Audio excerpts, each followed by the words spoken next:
All right, so these are some of the issues we're going to highlight this morning. The challenge with the power sector, the collapse, I think they say within 72 hours. So let's see. We've got Mr. Princewill Okorie here with us. He's in the energy sector policy analyst expert. Good morning. Thank you for coming on today. Good morning, and thank you for having me. Well, you've been in this for a while, this particular sector. So from what the minister has said, how do you, when you listen to the explanation that the minister gave, because many were looking to see, so first, they don't understand why this happened in the first place, because they thought we should have seen this coming. So for you, are you surprised? I'm not surprised. I'm rather worried. This is the 8th grid collapse this year. Nobody has been sacked. No investigative panel to find out why these incessant grid collapses. But then, these infrastructures are located in communities. If they're located in communities, vandalism is a crime. Extortion and exploitation of the consumers is a crime. Section 204 to Section 224 of the Electricity Act 2023 is on penalties and offenses. It has provisions for protection of this infrastructure. There's a punishment for vandalism. There's a punishment for meter theft.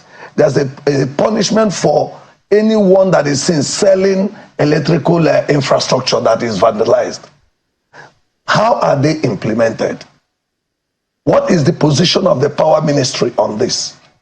What is the relationship between the Ministry of Power and the local government councils? What is the relationship between TCN and the local government councils and state government? What is the relationship between Nigerian Electricity Regulatory Commission and the state governments and local government councils? Why am I asking these questions? The local government council chairmen are the chief security officers of the local government councils. And under the local government councils, you have the community leaders there. Now, if there is no synergy between the community leaders, the local government council, TCN, NEC, and Ministry of Power, or even the state ministries of power, you can't see peace and you can't see secured infrastructure. And this has been the problem with the sector. And we've been saying it all the while. Why will NEC, for instance, move from Abuja to Kano with 44 local government areas? You lodge in a 5-star hotel at the state capital and move into the hotel hall in the morning and say you've done enlightenment and you leave. How is it sustained?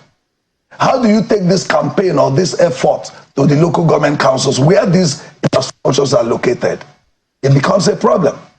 But the fundamental issue here is the need for justice, the need to check corruption in the system, the need to bring in transparency and accountability in the system, the need to ensure that substandard materials are not used for installation purposes, the need to know that it is people with competency certificate that carry out electrical installations. For instance, Nigerian Electricity Management Services Act of 2015, NEMSA Act 2015, in Section 6M, says it is a crime for anybody without NEMSA competency certificate to carry out electrical installation. But today, the people that carry out installations are people without the competency certificates. It's even funny that staff of discos, distribution companies, who should be there to ensure that these equipments are okay, take over contracts. They struggle for contract with the Licensed Electrical Contractors Association, their members. And then who will monitor? It is expected that when the electrical contractor is given a job, the disco should be able to monitor and see whether it is good enough to serve the area. Have you made, you've made some statements right now, that would indict a lot of people. Of course. Have you made a formal complaint about these things to the minister's office, for instance, so something can be done about this? Yes. What happens when you send let me give you this. When the Senate Committee on Power held public hearing on tariff increase, I was there. I made a presentation and I asked the minister. He was present. I asked, who handles consumer issues in the ministry? How do Nigerians contribute to what the Ministry of Power is doing? Because Section 14(2)(c) of the Constitution says participation of the people in their government shall be ensured. And if the participation of the people should be ensured, These people are the consumers. Under the Ministry of Power today, you have a department on transmission, you have on generation, you have on distribution, none for consumer protection. And Section 119 of the Electricity Act 2023 is on consumer protection and licensee performance standards. How do this come into this issue of grid collapse and problems we are talking about? Take, for instance, the metering policy in the sector. I had asked the minister, I had even written a letter to him. Even when they had the African Energy Marketplace, I raised the issue there. He called up a director and said they should work with me. Since then, I think sometime in April or May, till now, we had one meeting and nothing has come forth since then. But let me tell you this. We need to tell ourselves the truth. As a Christian, the Bible says, thou shalt know the truth, and the truth shall set you free. The level of extortion from consumers in the sector, the level of lack of transparency and accountability cannot encourage communities to protect infrastructures. What do I mean by that? In 2018, Nigerian Electricity Regulatory Commission came up with a policy, meter access provider. Under that policy, when a consumer pays for meter, he's supposed to recover his money through energy credit. The question now is, among the 11 distribution companies, how many consumers paid for meter under meter access provider? And how many have been refunded? Number two, in 2020, 2 years after, the NEC and the ministry, they came up with what they call National Mass Metering Program, which 200 billion naira was provided for. And it was to be implemented in 3 phases. The pilot phase, 59 billion naira, was distributed to the 11 discos. As I speak with you, between 2020 and 2024, only 7 billion naira out of that money is paid back. What happens to the rest? And nobody hears about that policy anymore. What happens to the 3 phases that we are to be implemented? The minister has not told Nigerians.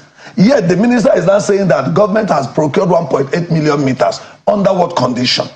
Now the question is, who benefited from these meters under that 59 billion naira was brought out for? And the most painful and worrisome is that in every bill you and I pay today, a certain percentage is for meter acquisition fund. What is meter acquisition fund? When the consumer is paying for the meter, you still have meter acquisition fund as part of the bill. On top of this, a percentage of the bill we pay today, the discos requested for tariff increase. And the tariff increase they requested, they said one of the reasons was for them to get money to pay back the loan, the 59 billion naira loan. So you and I are paying for payback of a loan we never benefited from. Now, who gives account on how many meters we are distributed to Nigerians under National Mass Metering Program? Who gives account as per how many Nigerians are paid for meter under the meter access provider? This is on metering. Go backward again. There is what they call CAPEX and OPEX. CAPEX is capital expenditure. OPEX is operational expenditure. NEC, the regulator, approves this for the discos every year. Now, go and do study. How many transformers are functional? How many do the communities provide and how many do the distribution companies provide? And then what is the community investment in the power sector? Most communities in Nigeria today, they bought their transformer, they bought their pole, they bought their cables, they paid for it to be energized, and the distribution company will not put in 1 naira. Well, now, if you're a community leader or you are part of the community that has paid all these monies, and the distribution company did not put 1 naira, and after it has been connected, they bring bills, estimated billing, that is not justified. Will you be happy? So the thing is this, I mean, so for some of the issues you raise, starting from that of the community, when you say what is community's involvement, they buy this, they buy that. But we also know that according to the laws, even NEC provisions, they've instructed the consumers, do not do this. That the procedure is, it is those discos that are to provide you those facilities. Where they refuse, you can, after complaining to them, if they refuse, you can petition NEC. Those are expressly stated. We've had NEC themselves say this to us time and again. Can we then say community should be investing or they have a role to play according to the laws?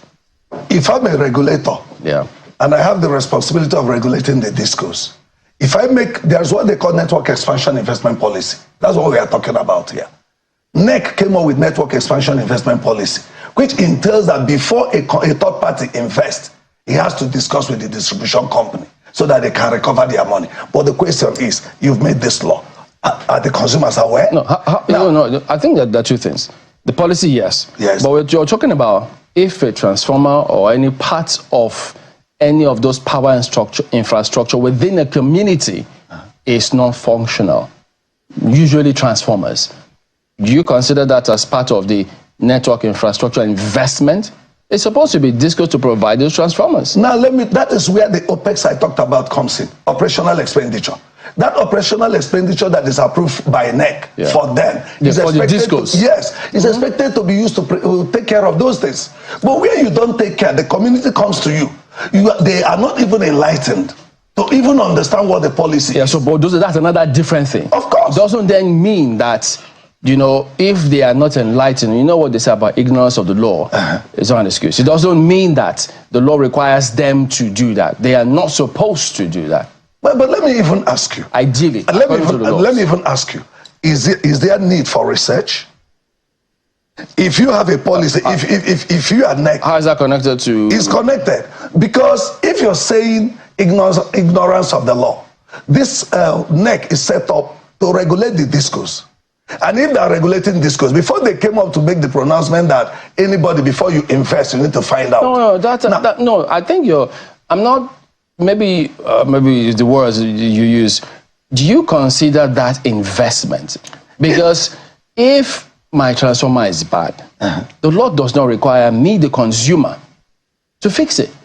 So how does it come under investment on my part when we know it is the DISCO's responsibility to do that? Let me now tell you why.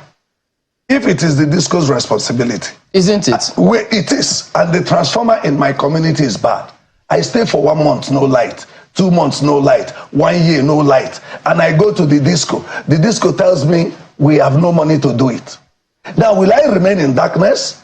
Or will I now go and find a way to invest in my repairing it so that I can have light? If I now invest money in repairing it, what do you call that? It is operational expenditure that the DISCOs would have done. Now the question is, where is the account of utilization of the operational expenditure approved for the DISCOs by NEC? So because that is approved every year. What do they use it for? And how do you try to find out whether they were actually used or not? So here's the thing. We know that things are not as efficient and functional as they ought to be. Of course, we know that a lot of cases, consumers usually bear this brunt. But I didn't get the explanation from you in your opening sequence that communities had done all of this, they had fulfilled all of these things, and then DISCOs or NEC did absolutely nothing. In most cases, people don't just want to, they just go ahead and do that. Is that not what happened? Let me tell you, this was why last week, Thursday and Friday, my association worked with the House of Reps Committee on Safety Standards and Regulations. And what we try to look at is safety issues in the power sector. These issues came up there. And then we brought Orientation Agency to speak on enlightenment and awareness. Policies of government, people deserve to be enlightened on those policies. But when you keep them in the dark, many consumers don't know. It is the advocacy of the civil society that even began to push that this information is now being made public. To say, look, don't invest until. But must the civil society talk before we demand accountability on the use of, we are talking of OPEX now. What about CAPEX? Capital expenditure. When a community begins to, like in Abuja here, there's a community around airport. They've invested 9 million naira. They brought letters to me. Letters they wrote 2 years ago, requesting that their transformer was bad, for it to be repaired. Nothing was done. Until they not rally around, contributed 9 million naira. Did they write NEC? They did. I have the letters. And the petition? They did. I have the letters. What was the response from NEC? No response. From NEC? No response. This is why you see that even 3 weeks ago. Which DISCO was this? Abuja DISCO. 3 weeks ago, the Public Complaints Commission, FCT, had a program on consumer complaints resolution. They had a workshop on electricity consumer complaints resolution. Why was it done? Many communities for 2 years, 3 years have written complaints. And not I have written. And I can tell you that if you look at these issues, until we look at the power sector, and the institutions under the power sector. Stop doing it government to government. Okay, so and face the reality. Help us reconcile the whole thing. How does this affect or connect to the non-availability of power supply up north?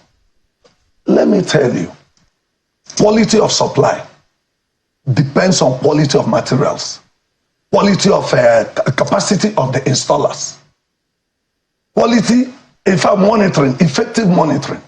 I tell you now, some transformers are connected to the grid at the weekends without adequate supervision. Why? Well, they invite Licensed Electrical Contractors Association. Let them talk to you. Invite Association of Rural Electrification Contractors. They were all at the conference last week. Now, ask SON, ask Customs. How do substandard materials find their way into Nigerian markets? You could hear the minister say transformer blew up. How did it blow up? Rural Electrification Agency, the transformers they provide, what is the quality? Now you see a situation where, because the communities are left to solve their problems, some people go and buy refurbished transformer. And when you put refurbished transformer and it blows up, it affects supply. I mean, looking at the power sector and everything that you mentioned, it's a many-layered problem. Yes. But I want to talk about the one that the minister mentioned. And it's one that in many ways could be the major issue. He said, it's not a technical, he said that the power supply issue in Northern Nigeria, it's not a technical issue, it is vandalism. Which means that we have a security problem.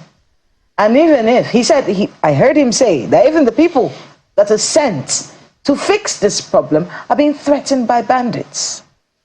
With everything that you've mentioned, even if we bring heavenly electrical equipment, the ones that were made in the heavens, and it is perfect, and everything is if there is insecurity, and bandits are still able to threaten people, and people are cutting down all of these things in the middle of the community, is there any way out of this problem? If we put this major factor in there, how can we solve the problem? I had earlier told you that there is a penalties and offences section of the Act. And I had earlier told you also that I do not know the connect between the local government councils that are the chief security officers of the state, of the local government areas, where the communities are. And there's a disconnect between them and the power sector institutions. Are you absolutely sure about that? Because many of them will be talking about all the sorts of empowerment programs that they've done in the, community. Last week, town hall meetings, my sister, flyers, all the things that they've been doing. The buy-in of those communities. Are you saying that the ministry and the power sector in itself is acting in isolation, not in collaboration with local authorities? We have always requested for the demand side engagement in the power sector. You don't engage World Bank and GIZ and engage USAID and engage European Union. And anytime power discussion comes, it's all about government. For crying out loud, they are there to serve the people. We are at the demand side of this sector. Last Friday, the Association of Local Governments of Nigeria, their president was represented, and he made it clear that the local government councils are not aware of whatever is happening in the sector. No engagement with them. That there is need for engagement with them. And all I was trying to explain to you people before was that where you perpetrate injustice, extortion, and violation of consumer rights, the community people cannot align with you. And it's because you don't want to address those issues. That's why you tend to leave them and think you can just do it the way you want. If we must address this, there has to be synergy, and there has to be justice and fair play. How do the communities, if World Bank put in 1 billion naira into the power sector today, it will be all over media. Is that why there's vandalism? It's not why. I'm not justifying vandalism. But what I'm telling you is that if the sections against vandalism are implemented and enforced, if they are complied with and enforced, it will be reduced. Who buys those things they vandalize? In the Act, there is provision. If they catch anybody selling what is vandalized, the person is in trouble. If they catch you vandalizing, what is the program of the local government council to assist the Ministry of Power address this? The point I'm making here is that it's not the thing you talk from Abuja. Bring it down to the local government and the communities. Hear from the communities. I tell you something. If I feel justly treated, after all, who do those things serve? It's the community people. And if I feel recognized and that my role is important, I will be able to protect those things. They need to work with that. All I'm suggesting here is that the demand side engagement, the consumer engagement is of very serious essence in this. Because these consumers are in the communities. They know who is who. All right, they can contribute in dealing with this. Just hang on a minute. We need to go to break, and then we'll be back and continue our conversation. So don't go away.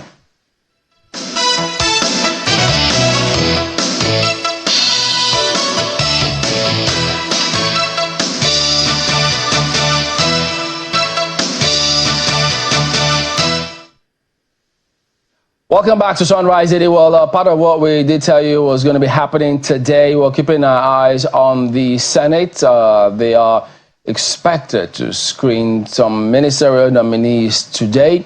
Well, that was initially slated to happen yesterday. As a matter of fact, the ministerial nominee from Sokoto State did arrive at the National Assembly ahead of that screening yesterday.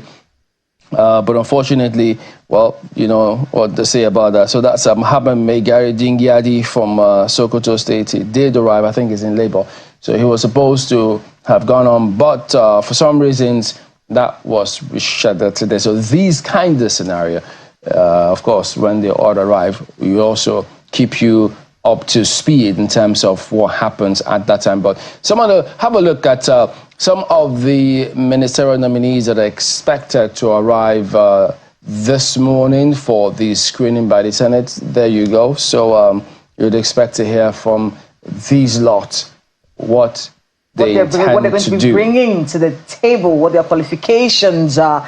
And you know, it's a very important time, very pivotal in our history, really. Yeah. The fact that, you know, the president promised a reshuffling of his cabinet, whether that reshuffle was supposed to cut down cost or not, the debate is still on that one. But, you know, some ministers were dropped, new ones have been brought in. These are the faces who are going to be manning those ministries if they go through the screening process successfully. Who are they? You don't think they will go through? Well, let's watch. It's possible. Anything is possible in this country. But let's watch and see what happens, you know, with the screenings, and listen very carefully to them. We are in an accountability era in our country at this moment, where we have to get to where people cannot continue these holidays. They cannot continue to just be in office and take the perks of office and not deliver on what it is that they have been sent to do. It's our country, and I want to be able to get Mr. Okorie's thoughts on that, really, because we are looking at new ministers. Is this the silver bullet? Are we going to get things right this time? You know, the way he said, It doesn't mean power sector, but the motto of my organization, Association for Public Policy Analysis, is upholding public interest in governance. That's our motto. I expect, we have written the essay to the president on policy matters, Bala Mohammed, requesting her to let us have performance report on the ministers, because when they were sworn in, they said there will be evaluation. You know, they need to really meet certain targets. How many ministers were able to meet their targets, and what were the targets? So what she has said, what we've heard from her office, is that the changes that you're seeing is as a result of her report. But you still want the report. You want the hard copy for yourself. No, there must be criteria for evaluating their performance. There has to be performance benchmark given to them. So if there is none, the new people coming, it's just like what we are saying here. Nigeria, public enterprises were being looted and mismanaged. Rather than identify the cost and punish the people that did it and let these industries continue, we shifted to privatization, thinking it will solve the problem. Now we are in trouble. The privatization, is it delivering? When we are talking about privatizing the oil sector, what we are saying is let's review the privatization of the power sector and see the successes and failures to know whether that of oil can be done. That hasn't been done. Oil is being handled the way it's being handled. Few people took subsidy. Their names we don't know. The power sector, owners of the distribution companies, we don't know till date. Who own the 11 discos? We don't know the name of their owners and how They are. So You don't know the name of the board members? I don't know. We are yet to know. And then we want to ask. You don't know about Transcorp Power Holding? My brother, the name of the company is different from the individuals behind them. Because if you look at what is happening. So wait. How does the name of the individuals that own them affect the operations in terms of efficiency? How it affects it is that we are in Nigeria, where we know that rather than follow the things the way it should be, the powers behind make it. Why is the discourse behaving as if they're above the law? Something is happening behind that you and I don't know. Why would they flout the rule of the regulator? Take instance now. If you bypass a meter now, the disco will punish you immediately. Well, but if they overbill you deliberately, you are told to write and wait for 15 working days. After 15 working days, you are told to go to NEC. And they even said that when you are challenging the bill, they shouldn't disconnect you. But they disconnect people with impunity. And look at the act. That's why I raised this question. Section 217 of the act, which is on these offenses and penalties. It talks about false declaration. If you declare falsely in the sector, your punishment is just 100,000 or 2 months imprisonment. But if a consumer confronts you as a staff of the disco, the punishment of the consumer is 6 years imprisonment and 2 million naira fine. What do you mean confront? For instance, you told me now that you are giving me life for 20 hours in band A, and I got only for 5 hours, and I don't even have meter. And you say there is grid collapse. Wait. During grid collapse, no light, no supply. No, that's a minute. You don't have meter. How do you get power if you don't have meter? No, many people are given direct estimated billing. Yeah. Majority are on estimated billing. Yeah, but they still have meters. No meter. Let me even tell you. I had taken a disco to NEC forum over lack of provision of meter on the transformer. Before this time, are you talking about metering the transformer or their houses? Metering houses and metering transformers. So people have the discos give them direct supply without meters. Yes, millions of Nigerians. I just told you give before. Them bills every month. Why is it that the national go and ask in your state? How many persons in your state benefited from the national mass metering program? 1 million meters that we are paid for with 59 billion. How many got it? Then why are the discos comfortable with direct connection rather than giving meters? And because even in cases where they give meters, it's still estimated billing. No. Not no. Well, I've had meters. How? I had meter. Okay, so maybe you didn't fight my case as a consumer. You didn't bring it to my knowledge. We have had meter, and it was still not prepaid meter, the old meter at the time. And it was still estimated billing. And of course, it was a big issue. My brother, what is happening in this sector is too much. Let me tell you, my community in Imo, they told us we had to pay 5.8 million. We are owing. I challenged them to bring proof. No meter on the transformer. Of course, the whole community, nobody had a meter, the prepaid meter.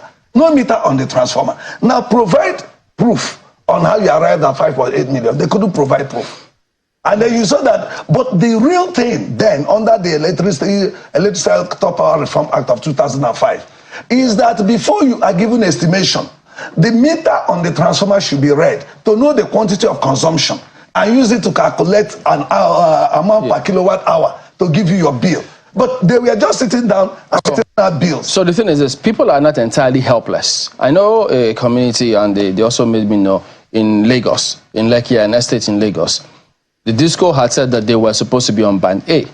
But I think they put them either in B or C. But they were charging them as though they were in A.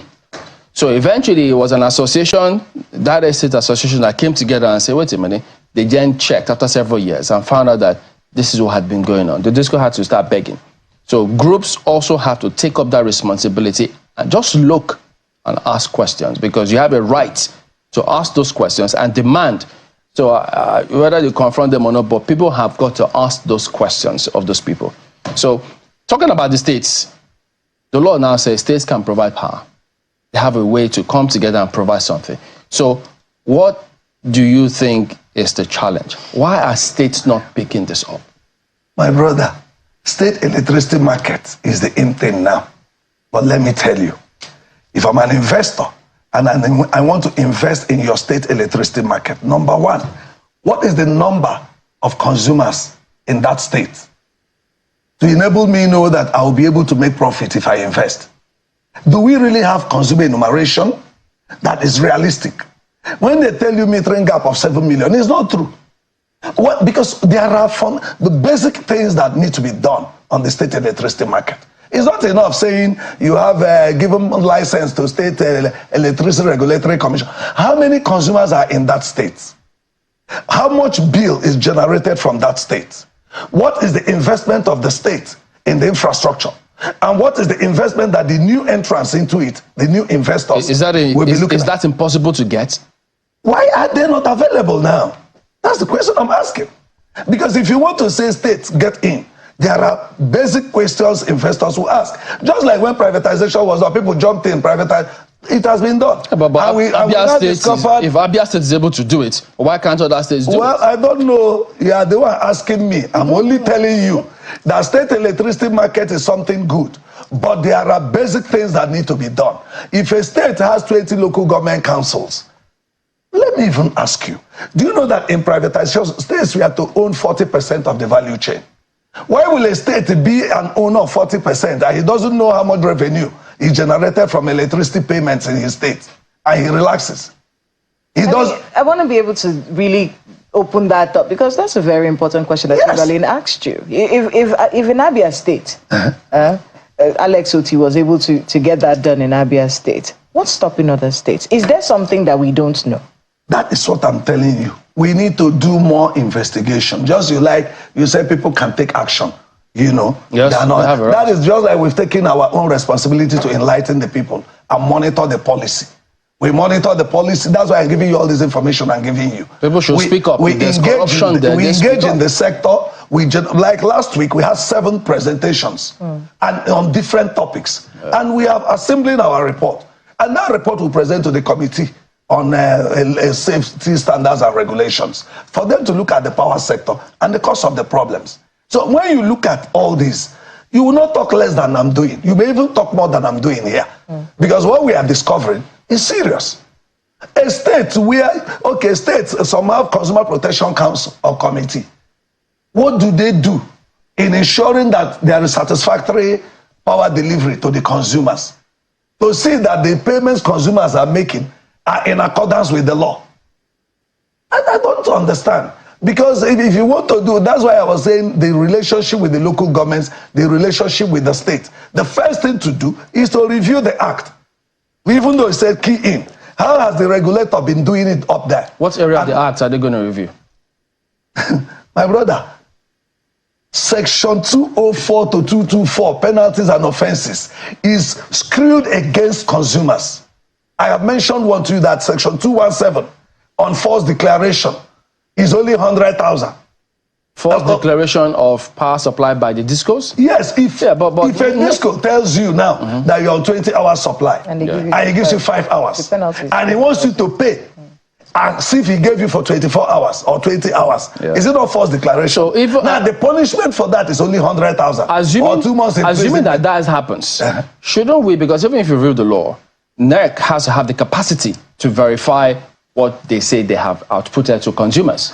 Do they have that capacity? We need to address that, because even if you change the laws and you don't fix this part, well, I mean, it's still going to be hearsay. So you see, all the information I'm giving you here, I know that NEC may be listening, many of them may be listening. Let there be a review on implementation of policy laws in this sector. Are they being complied with? Are they being enforced? Is the distribution company really obeying the regulations brought out by NEC? Why would they flout them? And then why would, like I've mentioned meter policy here that I told you, I think I expect you to be concerned as to why was 59 billion naira brought out for metering. How many got from your state? You are not interested in that.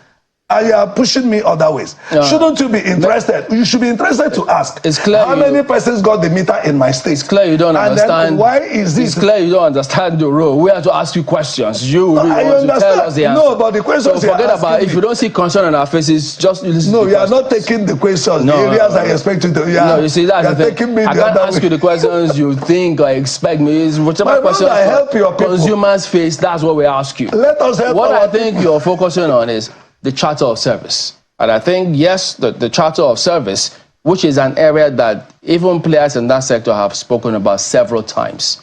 Because if discos are expected to provide a certain amount of electricity, if that is not done, because it's both ways. It shouldn't just be to protect the suppliers themselves, even though they tell you, of course, if you have to invest, it has to be profitable.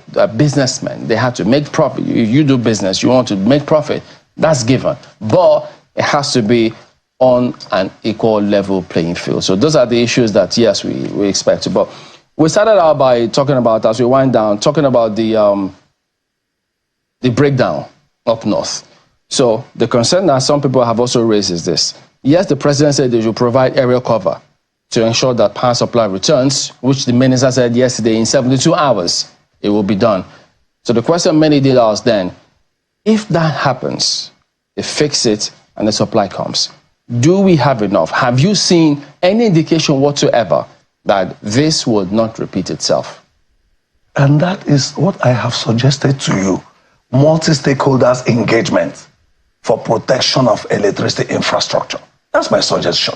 And that's why I said there has to be a relationship, synergy between the local government council, the community leadership, the state, and then institutions of power to really hear them out and see how the communities can take ownership in terms of protecting these facilities. I mean, my worry really listening to because we know he said 72 hours. One of the things I'm worried about really is what happens afterwards. Community engagements take time. You know, it's not something that's going to happen overnight. And then getting the buy-in of the people to correct a lot of the issues that you've raised, genuine issues that could be, you know, stopping the communities from actually caring about these assets in their localities. But, you know, that takes time. In the interim, what kind of out-of-the-box thinking should the ministry be engaging in right now? Because before they do these community engagements, it will take some time. What should they be doing in the immediate term? Let me tell you, there should be a national power sector security summit. A summit will take time again. No, if it's going to take time, after 72 hours, what should happen? Madam, let me tell you, in that local government, there is civil defense there. There's a DPO there. Okay. There's a divisional police officer there. They have security meeting every week. I don't think it will take time. Okay. But what the ministry need to do is engage some demand side representatives and the security agencies. For instance, you may be shocked to observe that some DPOs don't even know the provisions of this penalties and offenses section of the Act. If you don't prevent and you're only waiting to react when it happens, you can't solve the problem. So an immediate consultation with the security agencies in those states in the north should be done immediately. The Inspector General of Police, the Commander General of Civil Defense Corps should immediately engage their people on understanding the provisions of that act and then letting the DPOs in those areas take proactive action. Engage, if you have thrown every week, the local government council with the security officers in the local government, they have their weekly security briefing and security meeting. I don't think it takes time. If they, in their meeting, decide to say, bring community leaders, what is happening in this place? Okay. They are preparing this, which way forward? While that is being done, it has to be done in a holistic manner by the, as we speak now. What is the program of the Inspector General of Police on power sector security? What is the program of the civil defense on power sector security? That's the physical assets. What is the program of the ministry on that? How do they engage? So these are things that need to be done. Then So again, your let me tell you suggestion is to ensure that the existing infrastructure is given, at least secured. So are you not concerned about an energy mix? Because are we supposed to continue just provide security, make sure this is not vandalized? There has to be an energy mix moving forward. Because we can't continue. I mean, yesterday our guest told us this is not ring-fenced. That if they had ring-fenced it, you can have a backfeed.